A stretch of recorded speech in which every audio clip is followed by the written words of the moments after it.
तम्बाकू खाने की आदत डाल ली, लेकिन तम्बाकू सिर्फ गाल में चिपका रहता है। आज तक कोई भी तम्बाकू खाने वाला, चाहे वो एडिक्शन में 40 साल गुजार चुका हो या 70 साल, 1 रुपए का गुटखा भी तम्बाकू का पेट के अंदर आज तक नहीं पहुंचा।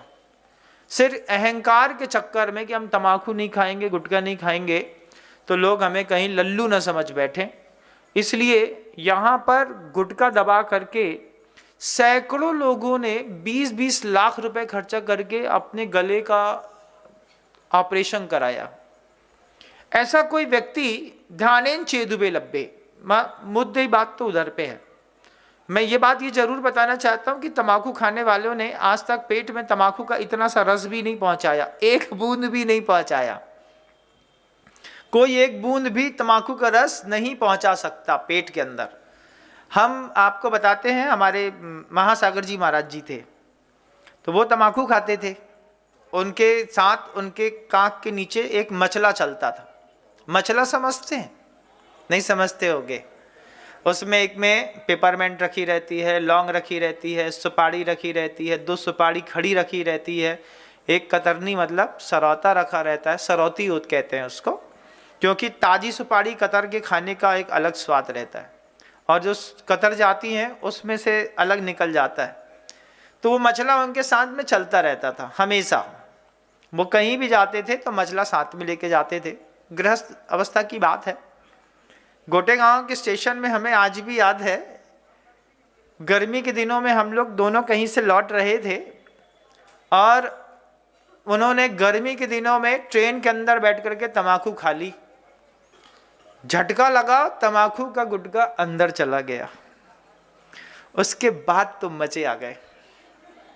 उसके बाद जब कभी भी आपका अपराध चरम पे आकर के फूटता है, तो फिर आप एक बार तो संकल्प कर लेते हैं कि आज के बाद ये पाप नहीं करेंगे। जब पसीना पसीना हो गए गर्मी में, तो पसीने पसीने होने के बाद उन्होंने संकल्प कर लिया कि आज के बाद तम्बाकू नहीं खाएंगे।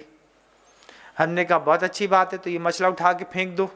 बोले अभी रखा रहने दो, उसमें पेपरमेंट रखी है। ठीक है। उसके बाद दूसरे दिन सुबह हुए नहीं कि फिर उसी तरीके का उपक्रम चालू हो गया।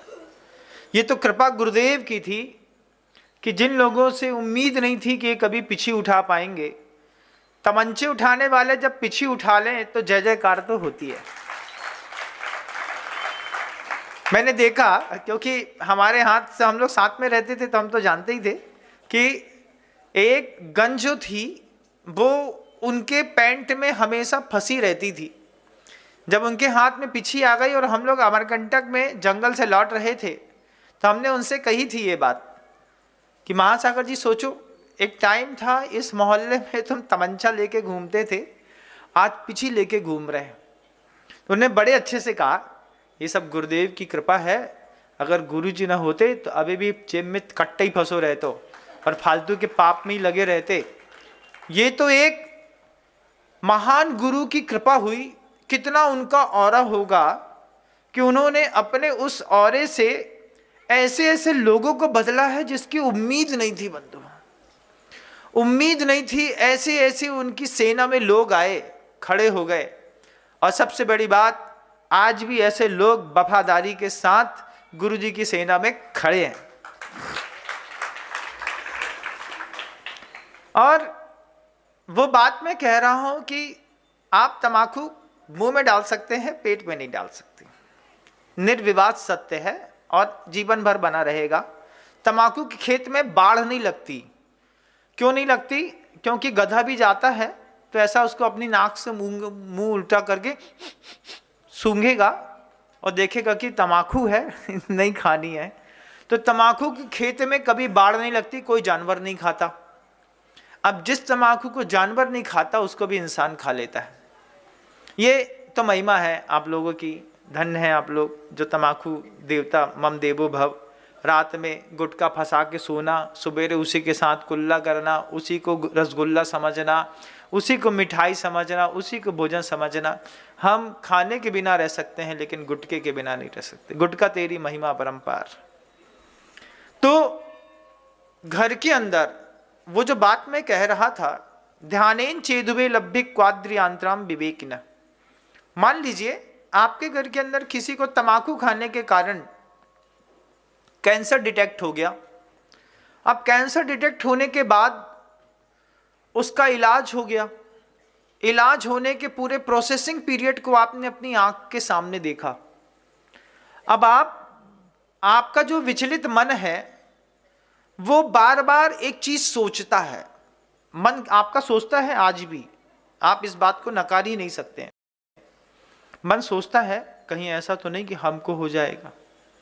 दुनिया भर में लोगों को देखते हैं ना, इनको फलानी आंख का कैंसर हो गया, इनको टीबी हो गई, इनको हड्डी का कैंसर हो गया, इनको जांग में हो गया, इनको कहीं कुछ गैंग्रीन हो गया। तो जब कभी भी आप अपने परिवार के किसी सदस्य को किसी बीमारी से ग्रस्त देखते हैं तो आपके मन के अंदर लगातार एक भावना उठती है, भैया हमारे बब्बा को भी बहुत हो, फिर बड़ी मम्मी को होगा, तो अब इनको होगा है, कहीं ऐसा तो नहीं कि हमको भी हो जाएगा। ये क्या है? इसको क्या कहते हैं? आचार्य कहते हैं हाइपोकॉन्ड्रिया फोबिया। ये हाइपोकॉन्ड्रिया डिसीज जो है, घटना कभी आपकी जिंदगी में घटी नहीं है, लेकिन आप लगातार उसका चिंतन करते हैं। चिंतन लगातार करते करते करते करते आप कभी तंबाकू खाई नहीं, आपने तो लौंग भी नहीं खाई, आप तो बहुत अच्छे हैं, इलायची भी नहीं खाते, लौंग नहीं खाते, महाराज उबला पानी पीते हैं। उबला पानी पीने वाले लोग भी हाइपोकॉन्ड्रिया डिसीज के आदि शिकार हो सकते हैं। दुनिया में कोई भी घटना घटती है, उस घटना को वो अपने ऊपर लेते हैं और इसके लिए कोई जवाबदार नहीं रहता। आचार्य श्री जी कहते थे इसका मन स्वयं से विचलित हो गया है। एक विचलन है मन के अंदर, वो आप खुद पैदा करते हैं। हमको तो नहीं हो जाएगा, हमको तो नहीं हो जाएगा। अब आप इस बात को बोलते नहीं है, लेकिन इस बात को आप निरंतर सोचते रहते हैं, सोचते रहते हैं, सोचते रहते हैं, सोचते रहते हैं। ऐसा होता है जब आपके प्रिय को कोई किसी प्रकार का रोग हो जाता है तो आप बहुत कॉन्शियस हो जाते हैं उस रोग के प्रति। और ये बात बिल्कुल तय है कि मन में सोची हुई बात शरीर में आज नहीं तो कल प्रकट होती है। जय जिनेंद्र, अगर आपको मेरी वीडियो अच्छी लगती है तो प्लीज़ मेरे चैनल को सब्सक्राइब करिए, लाइक करिए, शेयर करिए। इसी तरह से अपना प्यार मुझे देते रहिए।